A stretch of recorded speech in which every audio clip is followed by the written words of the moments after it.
ברשתות חברתיות זה קצת יותר מסובך, כי התוצאות הן תלויות הגדרה. זאת אומרת, אנחנו חייבים להבין שאנחנו עושים קמפיין ברשתות חברתיות, מהי המטרה של הקמפיין. יש כאלה שזה רק ברנדינג. זה בסדר, הם אומרים, תשמע, אני לא מאמין שזה יביא לי מחירות, אני לא מאמין שזה יביא לי לידים, אני כן חייב להיות שם. אני חייב שיהיה את הנוכחות, אנחנו חייבים שיראו את הלוגו שלנו על כמה שיותר קירות, שיהיה כמה שיותר impressions, ואנחנו מודעים לזה שזה לא הולך להיות תרגום ישיר בהכרח למחירות. בגלל זה התוצאות תלויות הגדרה.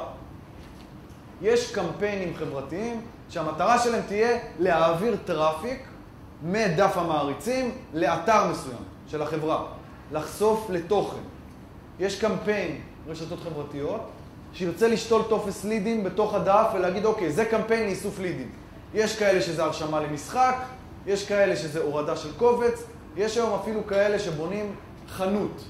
אם אתם יודעים, אפשר לשים פלטפורמה של e-commerce בתוך פייסבוק עם סליקה ומוצרים ולהתחיל למכור. בארץ לא יודע באמת כמה יחסי המרה יש בקמפיינים מהסוג הזה. בחו"ל גם אין לנו מספיק נתונים. בעיניי זה קצת יותר קשה, המודל הספציפי הזה. ואיך לא דיברנו על לייקים.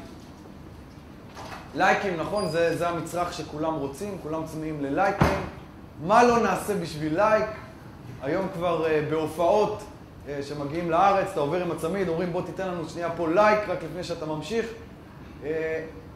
קדחת הלייקים הזאת היא די יוצאת משליטה. אתם בטח יודעים שיש תעשייה של קניית לייקים, נכון? ומחירת לייקים.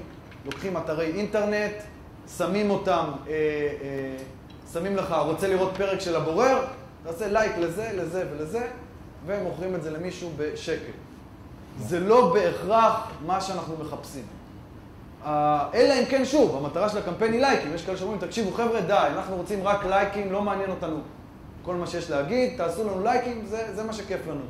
אנחנו צריכים להבין שאם המטרה שלנו היא לעשות חשיפות, או להביא תנועה איכותית לאתר שלנו, אנחנו לא רוצים דווקא ללכת על תעשיית הלייקים, אלא להבין מהו הערך המוסף האמיתי שהקמפיין יכול לתת.